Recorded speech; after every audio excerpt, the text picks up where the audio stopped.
All right, welcome back. It's yours truly, Derek Buckley, and this is Back to Life. I'm here with a friend of mine, Kai James. How you doing? I'm good. How are you? I'm good, man. Can't complain. She played at Florida State, and now she's currently playing professionally in Puerto Rico. And we're gonna get some insight on what life is for you. So for first things first, um, how was your decision making to choose Florida State of all the schools that you went to? Um, Florida State was, I wouldn't say it fell in my lap, but it was like um what I had to choose from. So going through high school, I was pretty much all that you could be: McDonald's All-American, USA team, gold medalist, world champion, WBCA honorable mention, All-American. I had my pick of the litter pretty much. But like going through my recruiting process, I was initially I had my eyes set on the University of Miami, but some things kind of happened with my family to where that didn't work out. So I ended up taking, I think, four visits. I ended up going to University of Florida, Florida State, OU, Oklahoma, and I think Georgia, University of Georgia. And then I think Florida State was the best fit, like all around, as far as like not being too far from home, having like a family atmosphere, and then just like the vibes on campus. It was crazy. Got you. So obviously that's where I met you, but I also am aware that your brother went to North Carolina. Was that ever something that you considered? Not really, just because North Carolina was his dream school. That's why he ended up going there. I didn't really have a dream school. Um, so it was just what fit best for me. Got you.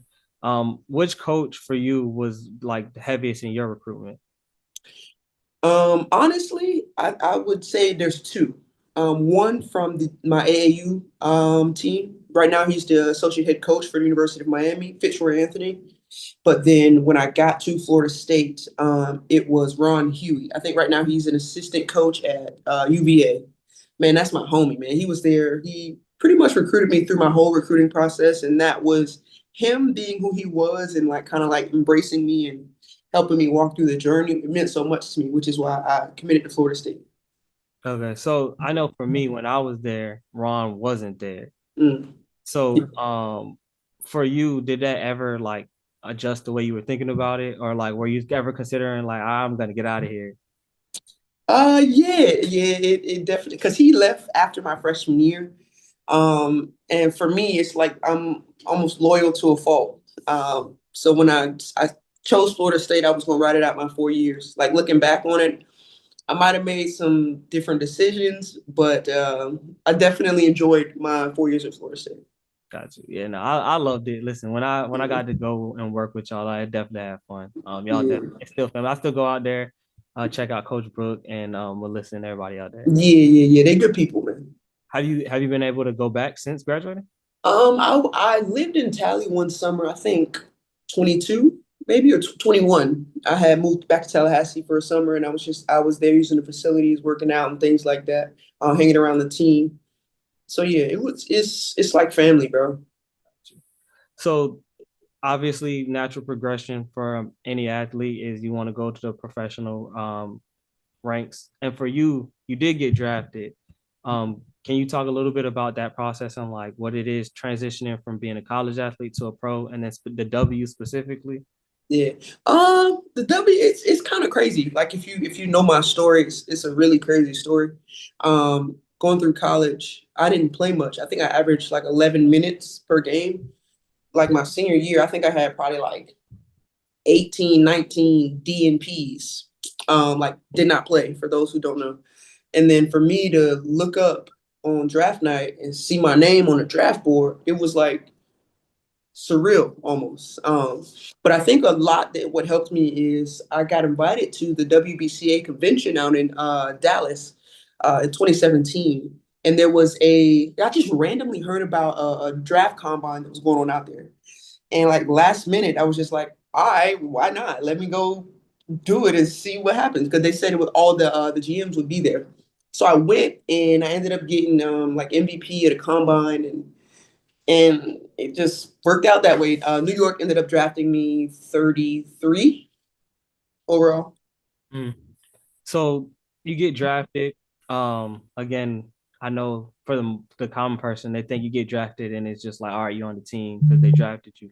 What was that like for you with going through the training camp portion of it? And then, I mean, ultimately, you didn't make the team. What was that like? Obviously, because they to me, not knowing how the business works, it looks like they wasted the draft pick to draft somebody to not actually put them on the team.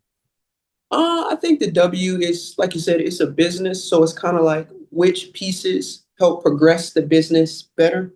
You know what I mean? Not necessarily saying that the pieces that you do have in your hand, not necessarily saying that they're not good pieces, but it's other pieces that fit the puzzle and the vision better. But going into training camp, it was a great experience. I was around TC, Tina Charles, a WNBA legend, Kia Stokes, another really phenomenal player. Kia Vaughn, some really big names that have like been staples in the WNBA. So it was a great experience. I learned a lot from them. It was a great experience overall. But it really was like, dang, why am I here? Why'd you draft me if I didn't really have a shot? That was my mindset, like immediately after being cut. But I think as I've taken a step back and as I've gotten older and matured, I've had a change in perspective because now I understand more about the business aspect of basketball. Okay. So speaking of the business aspect of basketball, obviously when you go from being a college athlete to going to the pros, there's like a process of getting an agent. Like, how did that work out for you where you were getting an agent, getting phone calls? Because like you said, you did the training camp, you didn't make the team, but your basketball career didn't end there. So how did that particularly work for you? Before the training camp happened, I ended up having an agent. I think his agency. Matter of fact, I ain't gonna give him that. Yeah, I ended up having an agent on the West Coast. He good dude, just not for me. Every agent isn't necessarily for everybody, and that's something I've learned as I've matured through the game. Every agent ain't for everybody, and everybody has a particular agent that's for them.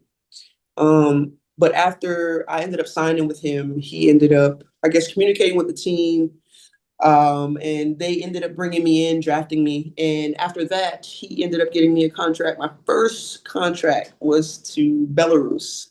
I didn't even know that was a country game until he brought me this contract. Uh, But you know what? At the end of the day, glory to God because it's an opportunity. Sometimes that's all you need is the opportunity, and that's what it was.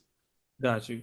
So with that being the case, I kind of want to go in two different directions, but like you said, you picked an agent that wasn't for you. So like how do you go about the process of leaving this agent? Is it something that they do where they're like, okay, I'm not serving you anymore, I'm gonna leave, or is it like you're not serving me, I'm gonna go? And then how do you go about the process of making sure you pick the right agent for you? I think I'll tap into the first one first. It's like at the end of the day, they work for you, but like y'all are kind of like cohesive. We working together. They work for you, but we working together. You know what I mean? So it's like if you handle your business on the court, then they can sell you to more teams.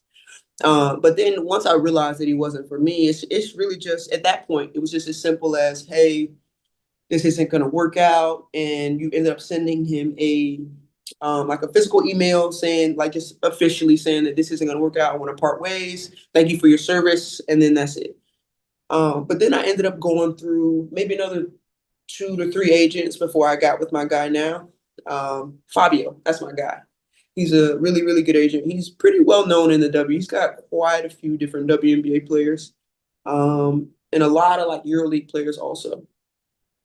Okay. So once you get an agent that is for you, Mhm. is it just like you doing your workouts and they're selling you and then you get to pick your litter of the teams, or is it like this is the money? How does that part work for y'all? So it's like if you don't handle your business on the court, then I can't sell you. You know what I mean? As far as like Mhm. the agent goes. If you don't show teams what you have the ability to do, then I can't entice teams in the future to offer you a contract. So it's Orlando ended up getting me my initial contract in Belarus. We ended up winning a championship there. We played in 3 different leagues. We did really well in all 3 different leagues. And I did really well in the country. So from there it propelled me to go to Poland. From Belarus to Poland, that's a huge jump. No matter who you are, because Poland is a really, really like solid league in Europe. So for me, I just think it was about handling my business on the court so that he could do his job. And once you do all that you can do on the court, you leave it up to him and to God.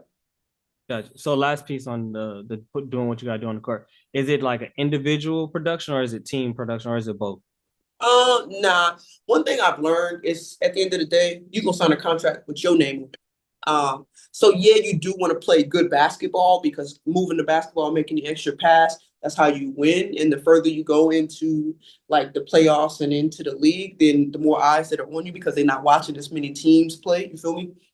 But overall, teams looking at your film, your footage. Like when teams are considering signing me, they're not looking at the other four people that's on the floor. If they're looking for a post player, they're looking at Kai James' film. Gotcha. Okay, so like you said, you did what you had to do on the court. You guys were successful. What is it like when you're going from one team to the other? Because I know usually when again people think of basketball, they think NBA or WNBA, and they think about like the long-term contracts that these people sign. And for you, like you said, you went from Belarus to Poland, and right now you're currently in Puerto Rico. So I know that like it's not like you're signing long-term deals. Not that you can't, but what is that like? Where you have to sign 1 year and then potentially play a completely different place the next season? I think it's interesting. For me, myself, I always try to get better every year. And I think it's always a stepping stone. It's like taking stairs. You know what I mean? Like every season you want to take another stair up, another stair up. And I mean it's always great to have some kind of familiarity if you can sign a multi-year deal. Um, but overall, I think the bright side of me moving around all these different countries that I've played in is that I've always elevated my game every single season. So I've always played in bigger and better leagues. And praise God, I've always had much better contracts the next season. Obviously, you want to elevate. You Yeah. mentioned familiarity. So two parts. One, have you been able to run into any of your teammates that you play with at Florida State? Yeah. When I was in Israel, I played against Britt Brown. Oh, Yeah. I think that might be the only player from Florida State because I don't. I mean, well, Letty. When I was in Spain, Letty plays in Valencia. I played in Spain for 3 years. I played against Letty for a few years. But other than those two, I haven't played against anybody else because Shakayla Thomas she plays in France, and I haven't played in France yet. okay. Yeah. And then also with familiarity, in terms of like with you, not only you being able to play, but you're also traveling. What city did you like just for the entertainment as the player? Which one did you enjoy the most? Istanbul. Really? Oh, you know what? Hold up. Like I wasn't playing there, but this was before my China contract. I had to go to Hong Kong for like a week. Yo, Hong Kong is lit. That's I probably the best place I've ever been to. okay. I ain't been to China yet, so it's on the list. It's lit. I got you. All right, so I also want to transition now to where you are in Puerto Rico. How are you enjoying? Because are you in training camp right now? Technically, yeah, it's like preseason. We just had a scrimmage yesterday against one of the teams that will be playing throughout the league.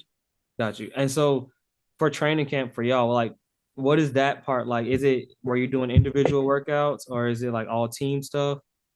Right now, since this season is so short, there's very little like individuals that's going on. We all the time that we do have, we got to use it to become like a unit to get cohesiveness, continuity. So we do a lot of like 5-on-5, 4-on-4, 3-on-3 to get to know how to play with each other because the type of player that I am, I need to understand how to play with my point guard. I can't just like I need the ball, but I don't bring the ball up the court. The point guard and my teammates got to give me the ball. You know what I mean? So it's like we really have to take that time and learn how to play with each other. So that's really what happens pretty much in training camp. And then a lot of like shooting, seeing like we do a lot of shooting drills to see like situational stuff. You know what I mean? Like um, sprinting in transition, knocking down a three or a pull up jumper, things like that to see what we're good at. So that we can, it's kind of like a plug and play. If coach needs something here, like a knockdown three with 3 seconds left in the corner, slide into the corner, you know what I mean? Screen and roll, pick and pop, things like that. Got you. Okay, so another thing that I actually wanted to ask you about, I think of for me when I think of like playing overseas, I think of Love and Basketball, and I think of the scene where she's over there and they're speaking a completely different language, and they just literally told her, coach said, pass you the ball. So for you from America and you're going to these different countries where they don't predominantly speak English, and not that doesn't mean that nobody on the team speaks English at all, but like, what is that like for you to play on a team where the predominant language is something completely different? It kind of is a test to your character. There's a lot of different moving parts, and you're far away from home. There's things that you don't know, you don't understand. Like the term familiarity we just used, there's not a lot of it anywhere that you go. So it's like, how adjustable can you be? Can you be like, I think that's something that I pride myself on since I've become a pro. I'm like a chameleon. I can adapt in any different environment that I'm in, and it's a great skill to have actually. Have you been able to or been forced to like learn another language since playing somewhere else? I wouldn't say forced to because basketball is a universal language. Um, and I'm like very attentive, so it's like I'll pick up on like little things. Basketball terminology is pretty simple and it's pretty common throughout the world. So even if I can't conversationally speak to you, I can kind of like get the gist if I pay attention to what you're doing or what you're saying. Gotcha. Okay. So ultimately you're in another country, you're playing basketball, season's over.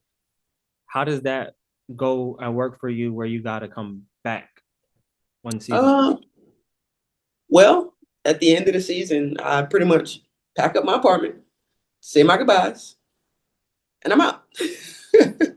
Okay. Yeah. Um, is that because again, with all that moving, is there ever a time like at least your first season or so where it was like you've had to fly over there and being nervous potentially flying over Mhm. there and then being nervous having to fly back like you didn't got accustomed to the area you're in and now you got to readjust to coming back here. Yeah, it was definitely like nerve-wracking my first couple of seasons, maybe like one or two seasons. But I think as I've gotten older, I've just learned to adjust. Like even in America, you never know what you're gonna run into when you walk outside the door. So it's like just being in another country, it's just like I said, character. It comes down to how much are you willing to be adjustable? Can you assimilate to the environment that you're in? Okay. So like I said, now you're back. Currently you're in Puerto Rico, but I'm just saying Mhm. when your season's over, you're back. What is that like? Because again, most people they work all year round and they then take vacations. For you, is it like now you're in your off season and now it's a big vacation for the next 2, 3 months, or is it like you you're taking some time off, you getting back in the gym shortly after? Like how is that particular transition? Typically it's about a week, maybe a week and a half that I take off from like basketball.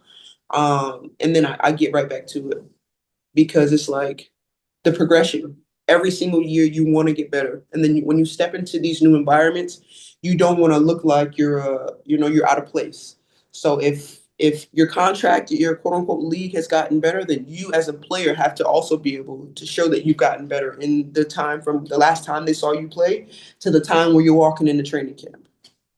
So Okay. I'm working in the summer. I'm working every single day. Man, if you know anybody that's like in my immediate circle, like during the summertime, they ask me what I'm doing. I'm always at the gym doing something. Like, bro, do you ever sit down? No, I don't, because the game don't stop. If you want to get better, if you really love your craft, you have to be at that craft every single day. With you working out and again, people because you see a bunch of people they always online, oh, go you didn't play well, go in the gym and go work out, and like you said you're constantly in the gym. What is that workout routine? Are you in there for 2 hours, 4 hours, 6 hours, two a Um, days? yeah, I do a lot of 2 days. I do a lot of like lifting and running in the early hours of the day. And then in the latter parts, then I'll go doing some shooting, some skill work. So it's if you're a professional at this point, then you kind of understand your spots and the ways in which you need to work out to progress your game. So it's not like I'm in there for 2 hours every day, 3 hours every day. Nah. And when I say in there, I'm referring to court work. I get in a solid 60, maybe 70 minutes. And that's from the start to absolutely finish. But when you in there, you lock in, you focus, you get your work done, and you get out of there.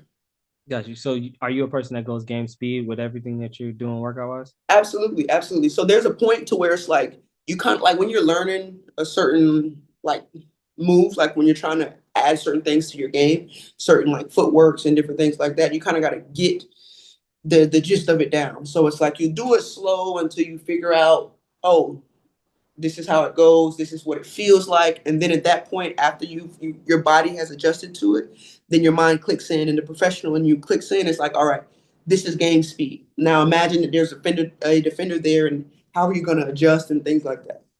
I got you. So I just want to also say, I'm asking these questions for the audience. I've been in the gym with Kai. I've been in the gym with Britt Brown and some of the other players that she mentioned, and just in general with FS women. It's a completely like most people. If you think that you can hoop with a woman, with not even just a woman, with a basketball player, especially on the college level or on a pro level, you can't. I've seen them work out. I've seen how hard the practices is. I did have one good practice against them. Yeah, Um, dig.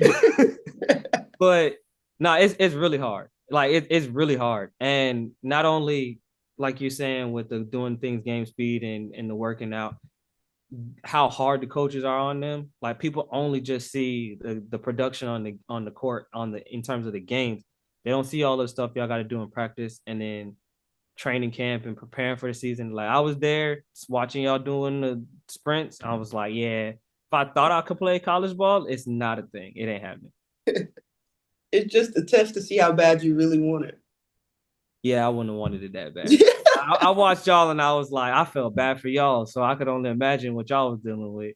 And Yeah. Coach DP was crazy from what I Yo, saw. And I didn't even see him in the weight room. I just seen him on the court. Coach DP was crazy. yo, that boy Dave is one of a kind. Shout out to Dave Platter, man. That guy's crazy. Nah, he really is. All right, so like you said, you're doing all of that stuff in the off season. You working out, game speed, but something that also people don't pay attention to and don't recognize is that like you're in another country.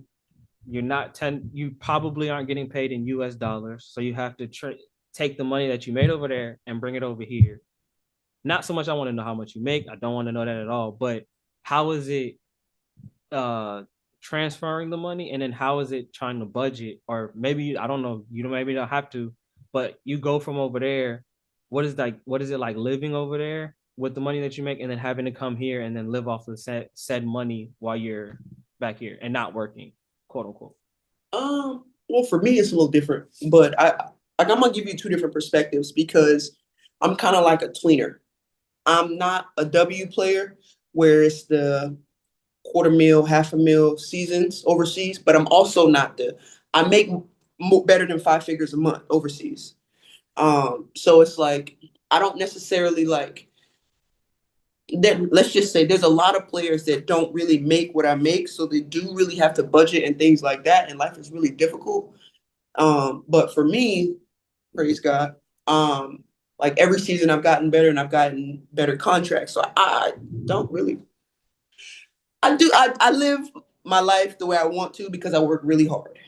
Um, but there's two things. Like for me, I've been in two different situations to where they would pay me in like the local currency. Like when I was playing in China, my contract was in yen, I believe. And then the team would have to convert it over to US dollars. Even when I was in Spain, I think my first season, they were paying me in euros. So it's for me, I think it's kind of better to get paid in like euros because for the most part, the US dollar is always worth less than the euro. So if I have a set price that I'm getting paid in euros, and at the end of the day, like most times it's gonna be more than what I'm expecting to make in US dollars. Just depending on the conversion rate. But for the most part, teams handle that. Got you. Okay, so like you said, teams handle that. Something that I've recently heard, was not aware of, and I wanted to see if they can test to it. When it comes down to the players being over there, is that some like your housing, your transportation? Is that something that the teams provide for you guys? So that's one less expense that you got to take care of. Yeah, yeah, yeah. Like right now, I'm if you you're probably wondering why I'm looking like in front of me. Like I live on the beach right now. I live on the 10th floor in an apartment building right now on the beach. I can walk out my apartment complex and walk 50 feet to the beach.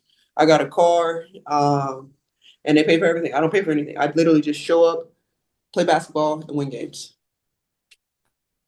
That sounds very nice and lovely. But no, like, does that, because again, like you said, everybody doesn't make the same, but does that also help with the fact that like you when you come here, that's one less expense that you had over there, so like there's a lot more money in your pocket?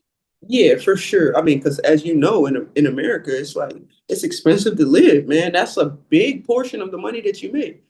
Honestly, I feel like that's why people work so hard because they want to have nice house and a nice car. You know what I mean? So when I'm out of the country, I work really hard, and thankfully, the teams that I've played for, they put me up nicely. That's the one part of it where I was like, maybe I should have been willing to try and work harder to play to play. Nah, I'm joking. But all right, so that's your career. Do you, and I'm not trying to date you in terms of like your career, but do you have a set amount of years that you want to continue to play?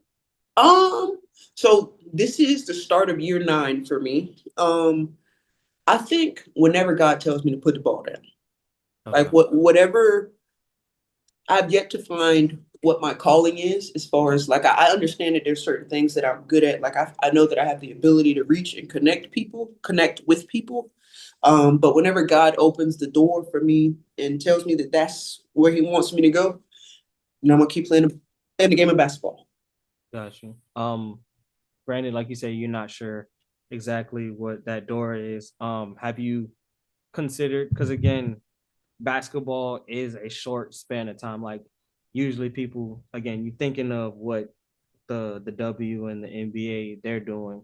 And Mhm. for you, even based off of what you're saying, like you're still doing good and living well with playing overseas. And obviously the basketball is going to stop bouncing at some point, and you're still going to be relatively young when that does happen. Mhm. Transitioning from playing basketball to then essentially back to regular life to the average person, have you considered like what you may want to do, whether it's coaching, whether it's training, those any type of thing? What do you think it'll be pertaining to basketball at all? I do think it will be somewhere in the basketball world. I think with a lot of this NIL stuff that's going on right now, I think it'll be kind of like surrounding around that because I think there's so much going on in the mental part of this basketball space that a lot of people don't consider and don't think about because they haven't really lived it. But I really just, for me, it's not really about the money. Like I have things going on off the court. Like I've purchased a few properties that I'm renovating and I'll be having put on the market up in St. Louis, Missouri. So that's as far as like the financial aspect of taking care of myself after basketball. But as far as like my passion and what I wake up excited to do, um, I think it'll be some kind of like mentorship because there's a lot of things that's going on with these kids. Sometimes people think about the money aspect of basketball or the being in front of the lights and not really realizing how much pressure that places on a person. And especially like college kids. I didn't realize it when I was in college, but now as I'm a pro, those are babies. Like, and they don't really have a lot of people in their corner to like really keep it real with them or somebody that's really like lived what they're doing or what they're trying to do. You know what I mean? So it's like I want to be able to find some kind of lane between basketball and kind of like the mental aspect of it, but particularly geared towards those student athletes that are like blossoming. You know what I mean? The ones that's really getting to it because a lot of times it's a lot of yes men around them just because they get into the bag. You know what I mean? All right. It's if they're making a lot of money, people will tell them anything they want to hear. No, that's sabotage. And I think that's so important. So speaking of the NIL, and I know even because I have my own opinions on NIL as well as how things have looked in AAU basketball. For you, do you wish that you were able to play in this NIL era? Boy, I'd be rich right now, D. I, nah, these kids is making bags. And it's crazy that like just be in the gym. Like the way that I'm in the gym now, if the NIL was around when I was playing, I would have been able to capitalize so much off of it. And I feel like I'm such a personable person. So it makes it that much easier to reach and connect with different types of people that want you to represent their brand. Man, I really wish it was around. But God don't make no mistakes. I'm here where I'm supposed to be. Got you. So also you mentioned the NIL with the AA. Well, I mentioned the AAU stuff, but do you think that being that, and maybe it might be giving away too much sauce with it, but do you feel like there's a fix or anything that could be done a little bit differently to make sure that we're not having some of these issues? Because I'm seeing it, and I'm seeing it on terms of like the product. I feel like they're getting paid, which is wonderful, but their love for the game is kind of dying down because they're getting paid so early. I think something I've kind of thought about, but I'm not sure how they would implement it to where it would be like, yeah, you signed this big contract, like for an NIL deal, but it's like they take a portion of that money and kind of like put it in escrow or something, or put it in some kind of account that comes to you once you finish hooping in college. So it kind of like it eliminates a lot of things to where it's like now I don't want to work hard because I'm making $1 million a year at 19 years old, and a lot of like I feel like it's kind of impossible not to for it to happen where you got one teammate that's making 2 million, you got another teammate that's making 200K. You can't tell me ain't no envy there somewhere. So it's like that kind of like eliminates that. Obviously, that ain't my business if you jealous of me because I decided to work hard. But I think for the sake of the kid that's making 2 million, you don't want them to get complacent as far as like you're making $2 million at 19, so now you don't want to work harder. So, and I feel you. I actually agree. And I know you mentioned NCAA. This is something that I thought, and I don't know if they'll be able to. I think the NCAA kind of shot themselves in the foot when they was fighting so hard to not allow the players to be paid. But I think that if the NCAA was to just simply make the schools pay the players rather than them getting outside sponsorships, then and I think it would kind of eliminate some of the issue because if the school's paying them and other people, because you can't tell like a Dr. Pepper how much to pay somebody Right. that they want to endorse their brand compared to if the NCAA was like everybody on the team is making 10K. And that's the other part too, is like we done been to college. You don't need 2 million. And I'm You not know saying what though? If I'm not mistaken, like my brother works at North Carolina, close with the basketball team. I think he works kind of like in that aspect. I think a lot of these kids are being paid by the schools. Like, because I oh, let me matter of fact, I ain't even gonna touch on that with the whole Coach Ham situation in Florida State. But I do think the schools are paying some a lot of these kids. Like, it's no more walk-ons and stuff like that. Like, if you on the team, you getting paid. I think it should well, I'm speaking as somebody that don't play. And so like you said, working hard. But I personally I feel like it'd probably be better if they only got paid from the schools and like say Yeah, the sponsors paid the schools yeah, and then they chip out the money. Because I think, like you said, you got if somebody's making 200K and somebody making 2 mil, it's real hard not to have envy. And right. Yeah, that's tough. Especially like if you the man on campus and like Shador, you driving around and you know what I mean, and Maybachs and Rolls Royces and you know what I mean. It's no way your boy that's the third string receiver to you know what I mean. This making nothing. Let me not say nothing, but it's not making a fraction of what he's making. That it's like obviously he feeling some type of way. all right. So last piece, and I'm gonna let you go. For you, what's a piece of advice that you would give a young athlete trying to make it to college, trying to make it to the pros? What would you tell them? And